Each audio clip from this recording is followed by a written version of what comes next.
So Ron DeSantis has decided to suspend the U.S. Attorney for Hillsborough County in Florida, which encompasses Tampa. His name is Andrew Warren. He's a Democrat.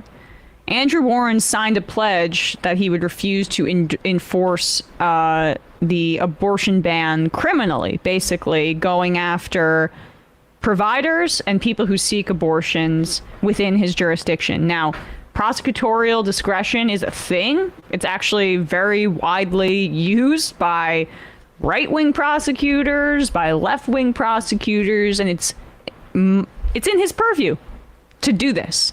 And yet, and it's also the right thing to do, obviously. Ron DeSantis, though, decided to retaliate against him, one of his political enemies within his state. Again, Warren is a Democrat. And here he is announcing that he is going to be suspending Warren, who has also said publicly that he will not go after doctors who provide trans-affirming care for people as well. Can happen in Ron DeSantis' Florida.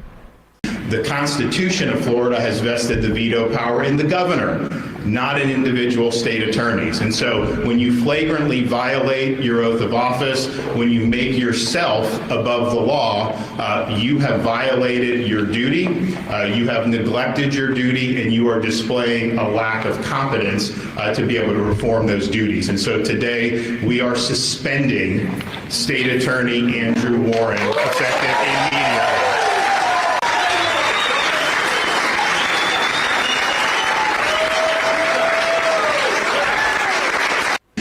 So naturally, this is another one of the fascist feathers in DeSantis's cap ahead of 2024.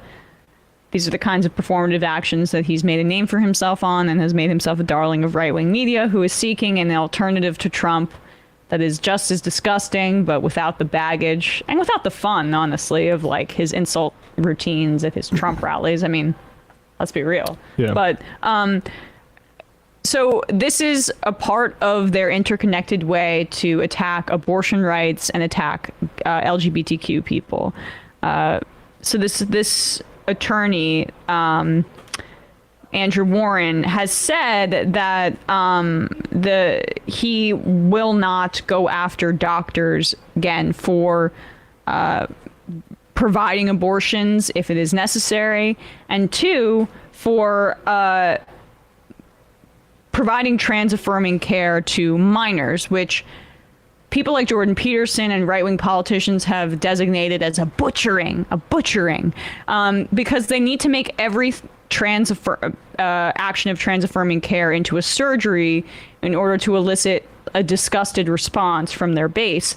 When the reality is that, yes, sometimes, in some instances, top surgery is done. Very rarely, is my understanding, but it has happened, and for minor trans kids. But minor surgery really just it doesn't. It doesn't happen. It's a lie. And the top surgery is only after the child has like socially transitioned and has lived in that identity for a long time. And this is all things you can trust doctors and parents with, and you don't need the state and fascists employed by and appointed by people like DeSantis to get in the way of that.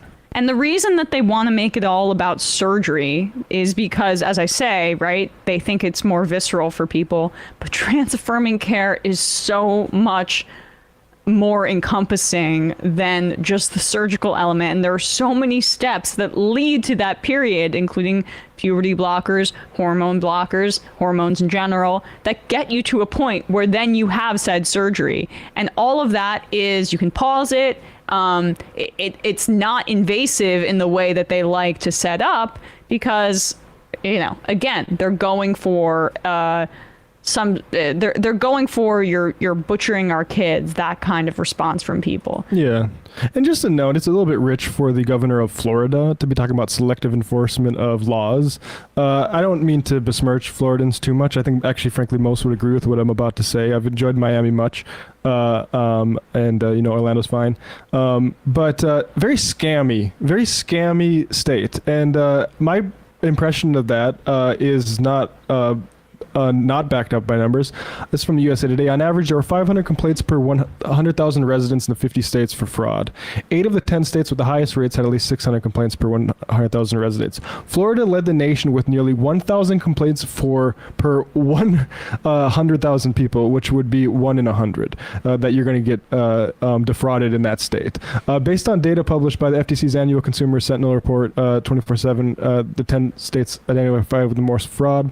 A little bit more, according debt collection complaints such as aggressive practices or factual misrepresentations were the most common complaint after identity theft.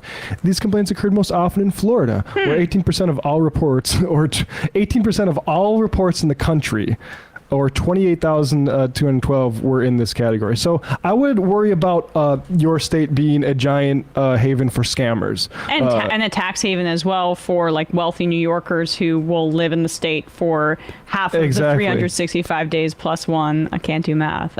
As a way to avoid state taxes. Yeah, it is a scam state. And that is because of Ron DeSantis. And in part, I mean, Rick Scott also, like one of the highest penalties of all time for scams. I